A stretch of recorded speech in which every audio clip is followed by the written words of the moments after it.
Makanya bersyukur bangsa kita masih ada fondasi apa? Ada majelis taklim, ada majelis zikir.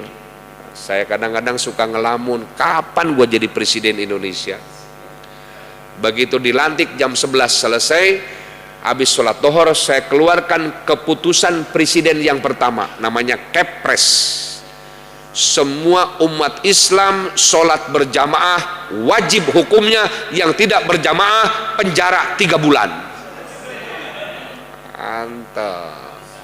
Itu remaja-remaja Kristen harus ke gereja, kalau enggak penjara 3 bulan. Silahkan. Orang Hindu silahkan, gitu ya. Kira-kira penjara penuh apa enggak tuh? Presidennya juga ikut masuk. Itu ya. Itu tadi. Masya Allah. Makanya Jakarta mah berkah. Kenapa? Ya masjidnya makmur. Coba kalau di kampung-kampung, Masya Allah, yang buka pintu dia, yang adzan dia, yang imam dia, yang qomat dia, yang amin dia juga, orang sendiri. Allahu a'lam bimuradi, hanya Allah yang maha tahu. A'udzu billahi minasyaitonir rajim. Bismillahirrahmanirrahim. Am hasibtum an tadkhulul jannata walamma ya'tikum masalul ladzina khalau min qablikum masalul ladzina khalau min qablikum massatuhumul ba'sa wad-dharra wa zulzilu hatta yaqula ar-rasul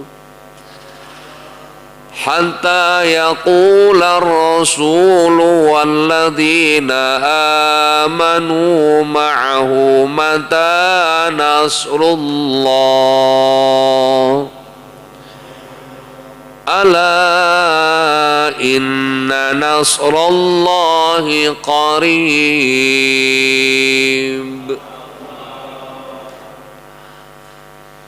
Shadaqallahul azim. Maha benar Allah dengan segala firman-Nya. Am hasibtum, apakah kamu mengira?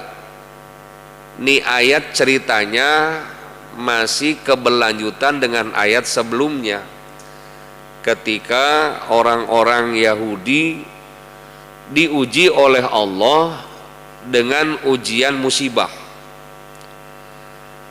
Mereka bahkan mengatakan, bilang Musa sama Tuhanmu, enggak usah kami diuji dengan musibah karena kami sudah ahli surga. Jadi percuma. Jadi surga aja diklaim sama dia orang miliknya. Coba tuh Yahudi, apalagi timbang tanah Palestina. Surga aja dia bilang milik gua, tuh Yahudi tuh. Yahudi. Makanya hati-hati. Mohon maaf nih, kemana-mana nih tafsirnya. Kalau hak orang jangan mengaku dong. Ini tanah siapa? Garapan. Ya siapa? Ya punya orang, bukan punya lu. Punya siapa? Punya yang lain. Paham? Nah, al tadkhulul jannata, mereka mengira bahwa surga itu gratis. Jadi melenggang dengan begitu aja ke surga. Karena tadi diklaim surga itu milik mereka. Ya kalau milik engkong lu ya begitu. Makanya kita jangan sampai mengklaim bahwa gua kan keturunan Nabi, udah jelas ke surganya. Ya nggak ada. Saya kan keturunan Abuya, keturunan Mbah, nggak sholat juga nggak apa-apa. Nggak ada begitu, nggak ada. Bahkan kata Rasul dalam hadis yang indah, kullukum min Adam wa Adamu minat turab, laisa arabiyun wala azamiyun illa bitaqwa. Tuh, kita lihat kalau hadis tadi. Semua kita manusia dari Nabi Adam. Adam Allah ciptakan dari tanah. Tidak ada klasifikasi kata Rasul. Arabiyun, saya bangsa Arab. Wala azamiyun, atau di luar bangsa Arab. Yang berhak ke surga hanya orang Arab. Yang ke neraka orang asing. Yang ke surga orang asing, yang ke neraka orang Arab. Nggak ada. Illa bitaqwa, kecuali orang-orang yang takwa ame Allah. Ada nggak paman Rasulullah yang masuk neraka? Ada nggak? Ada dong. Abu Lahab, Abu Jahal, Abu Gosok. Maka tuh. Nah, jadi kata Allah, am hasibtum an tadkhulul jannah. Mereka mengira bahwa mereka itu akan masuk ke surga, maksudnya dengan tanpa ada apa? Ada perhitungan, ada hasib, ada yang akan dipertanggungjawabkan di akhirat. Tuh, seperti itulah mereka. Walamma yatikum masalul ladzina khalau min qablikum. Dengerin remaja, dengerin. Manusia itu selalu harus bercermin dengan orang-orang sebelum kita. Maka kita akan bijaksana. Pasti. Semua amali ibadah ini kita kan bercermin dengan orang-orang sebelum kita.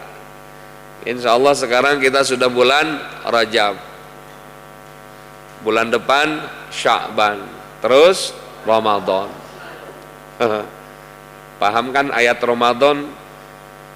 Kama kutiba alal ladzina min qablikum, seperti diwajibkan atas orang-orang sebelum kamu. Siapa maksudnya? Nabi-nabi sebelum Nabi Muhammad SAW. Nah, ini kata Allah, walamma yatikum masalul ladzi khalau min qablikum. Padahal nih, sebelum datang kepadamu cobaan, itu orang-orang sebelum kalian Allah uji, Allah coba, Allah uji. Jadi orang-orang sebelum kita nih Allah uji. Dulu sebelum Rasul diutus, bangsa Arab itu dikirim penyakit oleh Allah, namanya penyakit ta'un. Panggil apa? Ta'un. Ta'un itu kalau digambarkan lebih dahsyat dari corona.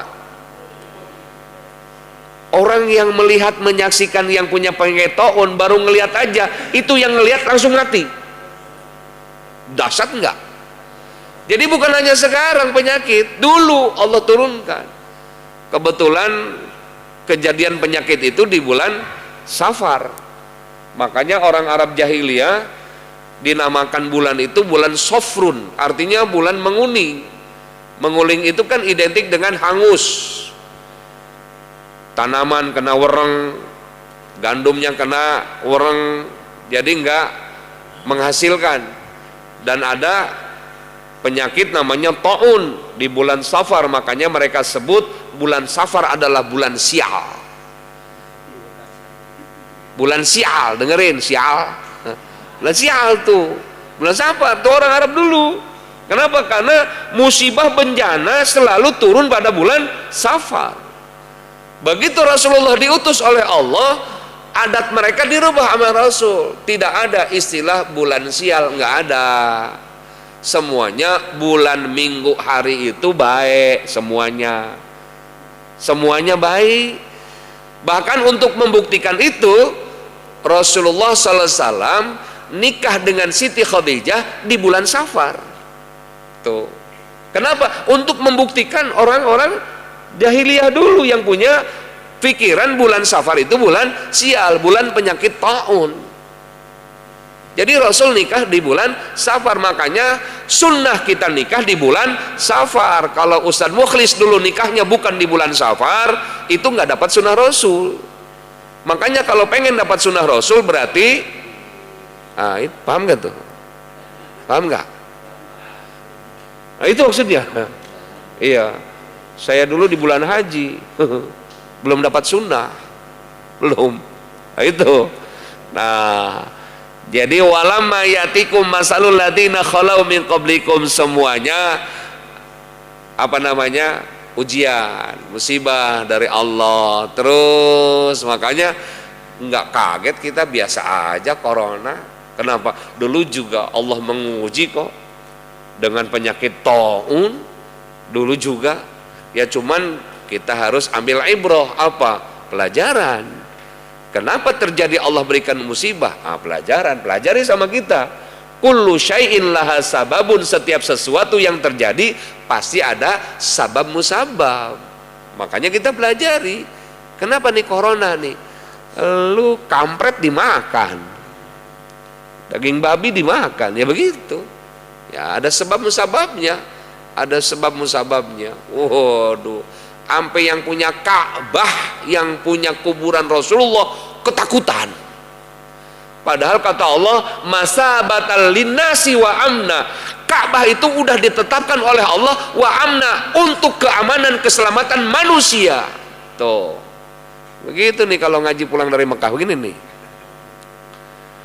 Allah sudah tetapkan Ka'bah itu masabatan, sebagai patokan ketetapan manusia wa amna, dan Allah jamin tentang keamanan, kesejahteraan. Tapi itulah manusia. Kenapa? Karena nafsu di stop. Orang yang baru datang ke Jeddah suruh balik lagi, apalagi datang ke airport, Masya Allah, sampai ke Jeddah Bapak udah disediain pesawat kosong, suruh balik lagi ke Indonesia.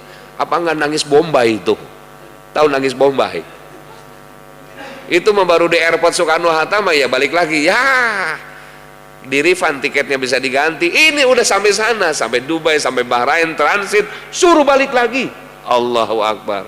Alhamdulillah saya kloter terakhir dari Madinah. Saya pulangnya kemarin dari Madinah. Jadi pesawat ngambil ke Madinah kosong dari Indonesianya.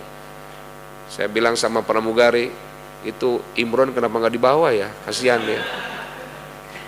Awas nggak dibawa, kasihan. Daripada kosong pesawatnya, entar dia kena corona, bodoh amat, dia mah nggak apa-apa kena corona juga. Insya Allah. Itu pramugari semuanya pakai masker, pakai masker. Sibuk sekarang orang Indonesia ngeburu masker, takut ame masker, bukan takut ame Allah. Betul nggak? Padahal yang namanya masker, kata dokter, itu yang pakai masker orang yang sakit, pilek, flu, baru pakai masker. Ini nggak sakit nggak apa, pakai masker. Itulah orang kita. Lama-lama nanti ustadz ngaji pakai masker. Insya Allah. Dibuktiin sama Allah. Ayo. Akhirnya orang Cina, orang Barat, orang mana-mana sekarang pakai jilbab. Kenapa? Ditutup semuanya, pakai masker. Wow, yang kelihatan mata doang. Ayo lo, kata Allah. Kenapa? Karena lo haramkan pakai jilbab. Orang Perancis mengharamkan konstitusinya perempuan pakai jilbab, pakai cadar. Orang Eropa seperti itu. Ayo lo, itu mungkin ibrah, pelajaran yang berharga bagi kita. Insya Allah kalau kita mah, insya Allah 1-2 lah yang corona, insya Allah sembuh lah, amin. Apalagi zaman Nur Syahid, yakin gak bakal kena sama corona. Ngapain? Gak ada, gak ada. Lu keluar negeri juga kagak, mau masuk corona. Hubungan sama orang Cina, Korea juga kagak. Ya paling mainnya darurat, pasar memble, pasar dangdut, JB, paling banter Tanah Abang, itu pun belanja hari itu ya. Masya Allah tuh. Nah, apa mereka seorang orang sebelum kalian? Masathumul ba'sa wad-dharra wa zulzilu hatta yaqula rasul. Mereka diuji oleh Allah dengan ujian apa? Di antaranya ditimpah malapetaka, sengsara, buminya dikasih gempa bumi, goncang semua. Tuh. Jadi kita kalau ngambil ibrah, pelajaran yang berharga, yaitulah Allah. Kalau bahasa cengkarengnya, mungkin kita lagi disentil ame Allah, sebab kita udah jauh banget nih ame Allah. Tuh, disentil sama Allah. Yang namanya ujian musibah bukan hanya sekarang, dari zaman baheula juga ada musibah. Banjir bandang ketika zaman Nabi Nuh, pan main. Namrud itu Raja Durjana, matinya digigit nyamuk. Allah turunkan nyamuk sama lalat, mati semua orang Babilonia, nyamuk. Tuh. Nah, Firaun tenggelam di lautan, Qarun ditelan pasir. Itu semuanya harus kita ambil ibrah, pelajaran yang berharga bagi kita. Makanya kata Allah, jangan ngaku-ngaku lu surga punya lu. Enak amat surga diakuin punya dia. Makanya hati-hati nih, pelajaran buat remaja ya. Ini kan kalau orang tua kan udah wayah asar, udah nggak perlu dinasihatin lagi, udah wayah asar namanya juga. Nih remaja, dengerin remaja, hati-hati kalian mengklaim seperti orang Yahudi surga punya gua. Akhirnya ada istilah di Indonesia, Islam takfiri, Islam yang mengkafirkan orang. Tuh, hati-hati. Kalau bukan kelompoknya, bukan golongannya, kafir. Kalau bukan rombongannya, kafir. Karena memandang orang lain kafir, akhirnya doktrinnya kalau ngebunuh dia, hukumnya syahid, jihad. Hati-hati, hati-hati. Makanya hati-hati. Ini anak remaja, ayo kita harus wawasannya lebih luas. Khawatir nanti kena doktrin seperti itu. Di Indonesia sudah merajalela Islam takfiri. Bukan hanya itu, hal sekecil itu pun, hal kecil lain mereka mengutak-ngatik. Ya udah aja, nggak usah diomongin. Kalau yang udah biasa tahlil, terusin tahlil. Biasa peringatan maulid udah, jangan dikutak-atik yang seperti itu mah. Masih banyak yang lain yang harus didakwahin, masih banyak. Setelah Kalijodo dibongkar, penghuninya ada yang di kolong jembatan Merunda, tuh urusin. Ini orang tahlilan segala macam masih diurusin yang begitu. Masya Allah, hal-hal yang sepele, yang tidak prinsipil.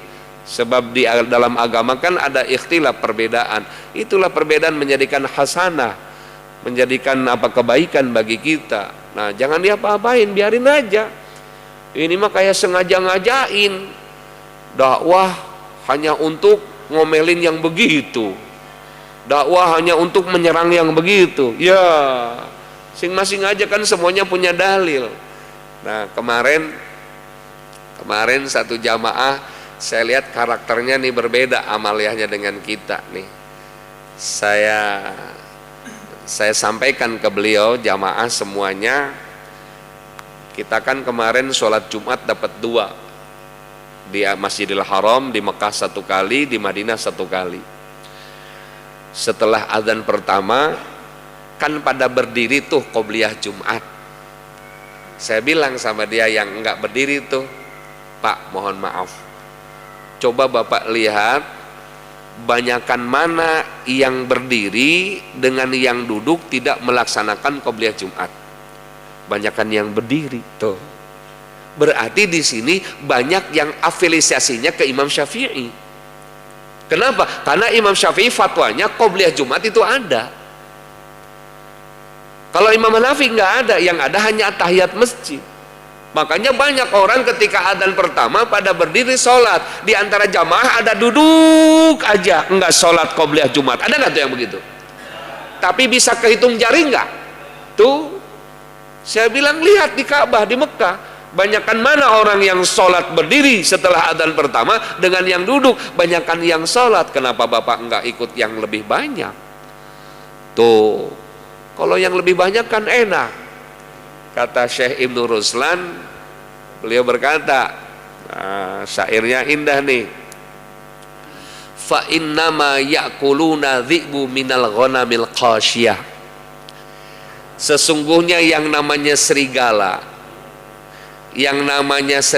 tahu serigala yang tukang makan binatang-binatang kambing yang lain tuh, serigala itu, wah kameranya kalangin, di kantor. Baik, duduk. Sampai mana tadi? Diedit. fa innama yaquluna dzi'bu minal ghanamil qasiyah. Kata Syekh Ibnu Ruslan, sesungguhnya serigala itu akan memakan kambing-kambing yang keluar dari rombongannya. Dengerin deh, ada kambing 200 ekor ya, jalannya bareng gerombolan, ada 5 ekor yang keluar dari rombongan itu yang akan dimakan oleh serigala. Kenapa kalau dia menghadapi yang 200 ekor tadi takut nggak serigala? Takut, padahal jenisnya kambing, karena rombongan ya takut. Tapi kalau ada 2-3 ekor yang keluar dari rombongan, itu yang akan dimakan oleh serigala. Atau secara normal akal kita fungsikan, atau mendingan ngikut yang banyak. Ngapain lu sendiri ngejedok begini, gitu ya, Masya Allah. Atau mendingan ngikut yang banyak. Kata Rasul, apa tuh hadisnya? Al jama'atu rahmatun wal furqatu adzabun. Berjamaah itu adalah rahmat, dan bercerai-berai adalah azab dari Allah. Ikut yang banyak aja, ikut yang banyak aja. Waduh, sekarang udah macam-macam pertanyaan masuk ke medsos. Kang, saya baca hadis, apa betul nanti bulan puasa depan Allah nurunkan malapetaka buat Indonesia? Gua jawab, sotoy. Enak aja, udah bersebaran kemana-mana. Waduh, akibat Ka'bah sepi yang tawaf, akibat kuburan Rasulullah sepi. Dari mana lu taunya? Tahu-tahu itu mungkin orang Yahudi yang buat gambar, dia viralkan, padahal miniatur Ka'bah itunya kan nggak kelihatan orangnya. Yang tawaf cuma 1, 2, 3 orang, dikirim rame di Indonesia, sampai ustadz ngirim juga ke yang lain. Ustadz Koplok namanya tuh. Itu tuh, padahal kan saya membuktikan di sana nggak bakal sepi. Asia Tenggara itu yang nggak boleh Indonesia, Singapura, kemudian Filipina, kemudian Vietnam, Burma. Kalau Brunei nggak dilarang. Besok juga mereka mau umroh. Jazirah Timur Tengahnya yang dilarang, Bahrain, kemudian Palestina, Israel, Iran. Kalau Dubai, Abu Dhabi, Muscat, Oman boleh. Tuh, Turki boleh, Syria dilarang. Kenapa? Karena terjangkit corona. Tuh. Jadi jangan kita, wow, ini mau kiamat. Kenapa? Ka'bah sepi. Oh, mate lu sepi. Makanya sotoy, emang zaman sekarang banyak yang sotoy. So tahu. Udah gitu dikirim lagi ke yang lain, diposting, di-share. Bah, kan main. Orang Islam kok merendahkan Islam sendiri. Jaminan dari Allah, tidak pernah akan sepi orang yang tawaf di Ka'bah. Kita baca sejarahnya Imam Ghazali. Imam Ghazali pernah mukim di Mekah.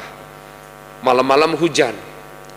Beliau mau tahajud, sekalian pengen tawaf, pengen sendiri tawafnya ngeliling Ka'bah. Ternyata begitu ke Ka'bah tawaf hujan-hujanan, ternyata apa? Ular binatang ikut tawaf. Subhanallah. Itulah kekuasaan Allah. Allahu Akbar. Bukan main. Emang sih agak sepi. Kenapa? Yang memenuhi di sana kan Indonesia, Malaysia, India, Pakistan. Sekarang di stop tuh India, Pakistan. Yang memenuhi di sana kan gitu. Nah, yang lain hanya biasa-biasa saja. Makanya orang Indonesia kan aneh. Apa? Ibadah suka dilebih-lebihin, nggak punya duit, pengen umroh, duit 5 juta, diiming-imingin sama ustadahnya, bisa berangkat pulang dari sana, ngangsur sebulan 700.000 kali 25 bulan. Ada tuh yang begitu, haram hukumnya. Ayo yang bilang haram saya, bilangin. Kenapa? Manis tatoa, orang yang pergi haji umroh itu orang yang mampu. Kalau yang begitu belum mampu, udah aja lu sholat Jumat pahalanya sama sama umroh. Udah aja ngaji waktu subuh sama dengan umroh pahalanya. Ini mah iya, orang belangsak maksa. Itu tahu belangsak lo? Orang belangsak itu cirinya gampang. Pintu rumahnya kalau dibuka bunyinya melarat gitu. Iya. Beda dengan orang yang banyak duit. Kalau dibuka pintunya bunyinya gablek. Wah, beda. Jadi cirinya itu aja deh. Masashumul basa wa dara wa zulzilu hatta yaqula rasul Nah, jadi bermacam-macam Allah berikan ujian. Dari zaman baheula yang namanya gempa bumi, dari baheula juga ada. Dari zaman dulu juga ada. Yang namanya apa? Kebakaran ada. Meletus gunung ada. Banjir ada. Dari zaman baheula ada. Ada. Wow, ada. Tuh. Nah, kemudian hatta yaqula rasul, sampai rasulnya mengatakan kepada mereka, walladzina amanu ma'ahu mata nasrullah. Kata Rasul, orang-orang yang beriman mah berserta aku, beserta Allah. Tuh, orang yang beriman mah dikasih ujian musibah apapun pasti dikembalikan kepada Allah. Apa kata Allah dalam Al-Quran? Alladzina idza asabathum musibah, terus qalu inna lillahi wa inna ilaihi raji'un. Udah, nggak usah ngantri beli masker, udah nggak ada. Habis diborong sama orang, di stok. Jadi udah nggak usah pakai masker, udah ini aja kita kembalikan kepada Allah yang memberikan sakit, yang mengangkat sakit. Udah gitu aja tuh ya. Mata nasrullahi ala inna nasrallahi qarib. Mata nasrullah, kapan pertolongan Allah datang? Pertolongan Allah datang itu tergantung hamba Allah. Ya kalau hamba Allah manusianya selalu congkak sama Allah, apa Allah ngasih pertolongan? Ya enggak lah. Apa Allah ngasih kemenangan? Ya enggak lah, nggak mungkin. Jadi kalau ditanya kapan pertolongan Allah, tergantung diri kita, tergantung manusianya. Ya kalau manusianya takwa ibadah kepada Allah, makanya mohon maaf nih, catat nih, walaupun orang Arab perangainya nggak bagus, nih, perang saudara, satu sama lain saling bunuh, saling menghalalkan darah, adabnya nggak ada, akhlaknya jauh. Ini remaja Nur Syahid dengan remaja orang Mekah, jauh. Orang sana kalau ngelewat orang tua, mana ada punten permisi, nggak, lewat aja, dilangkah aja, nggak ada. Kalau zaman Nur Syahid mah udah dididik sama orang tua ya, punten permisi nun sewu gitu. Tuh adab akhlak. Sana mah enggak ada. Tapi karena mereka takwa kepada Allah, ketika adzan berkumandang mereka ke masjid, mereka penuhin masjid musola, pedagang kaki lima mereka lari ke masjid, pertokoan mereka tutup, perkantoran mereka tutup, sehingga kemakmuran masjid itu akan menghalau kekurangan mereka, sehingga Allah berikan keberkahan bagi mereka. Ayo, tuh Indonesia akhlaknya bagus umpama, perangainya bagus umpama, tapi mesinnya kosong, tetap Allah kasih musibah. Tuh, mau bicara apa negara kita? Ada ahli ekonomi, wah ini karena perdagangan yang sengit antara Cina dan Amerika belum selesai, persaingan dagang, belum lagi dengan wabah corona, sehingga income per kapita kita stagnan, jalan di tempat. Yang seharusnya kita targetnya 5,5%, jadinya masih di tempat 5% saja. Wow. Saya simpulkan semuanya omong kosong. Kembali kepada tadi, mata nasrullah, kapan Allah berikan pertolongan buat kita, buat bangsanya, kalau kita sudah memenuhi perintah Allah. Ketika adzan berkumandang, Allahu Akbar, semuanya manusianya sudah di masjid, yakin pertolongan Allah akan datang sama kita. Ini makan lain. Suara anak muda yang bagus, yang merdu cuman dipakai hadrohan doang. Yang adzan aki-aki. Bener-bener nih? Bener gak nih? Jawab. Tuh. Jadi suara merdunya buat pertandingan hadroh, biar mempertahankan juara 1. Giliran yang adzan siapa tadi? Aki-aki. Adzan wayah tengange kata orang. Suara sapi, suara apa ya? Asyhadu anna Muhammadar Rasulullah. Aduh, tuh coba. Aduh, Masya Allah. Tuh. Ala inna nasrallahi qarib. Kata Rasul, ingat pertolongan Allah dekat. Lebih dekat dari urat nadi kalau kita sudah memenuhi pertolongan Allah. Nah, makanya tadi ya syaratnya tadi masjidnya yang harus kita mahmurkan. Hanya alhamdulillah, ini alhamdulillah saya bukan ngomong depan pengurus Nur Zahid. Ya di antara remaja yang eksis ngaji di sini nih, alhamdulillah, mudah-mudahan selamanya eksis. Alhamdulillah. Kalau remaja-remaja yang di tempat lain, waduh, bukan main. Masya Allah, diajak ngaji malam Selasa, dia bilang kecapean. Diajak ngaji malam Minggu, malam ke JB. Diajak ngaji malam Jumat, malam bapak-bapak. Ya kapan mau mulai ngajinya? Tuh Masya Allah, bener tuh. Tempat yang lain, Allahu Akbar, subhanallah. Ala inna nasrallahi qarib. Kata Allah, ingat, sesungguhnya pertolongan Allah itu dekat, tidak mustahil bagi Allah. Makanya bersyukur bangsa kita masih ada pondasi apa? Ada majlis taklim, ada majlis zikir. Saya kadang-kadang suka ngelamun, kapan gue jadi presiden Indonesia? Begitu dilantik jam 11 selesai, habis sholat dohor saya keluarkan keputusan presiden yang pertama, namanya Kepres. Semua umat Islam sholat berjamaah wajib hukumnya, yang tidak berjamaah penjara 3 bulan. Antap. Itu. Remaja-remaja Kristen harus ke gereja, kalau enggak penjara 3 bulan. Silahkan. Orang Hindu silahkan. Gitu ya. Kira-kira penjara penuh apa enggak tuh? Presidennya juga ikut masuk. Itu ya. Itu tadi. Masya Allah.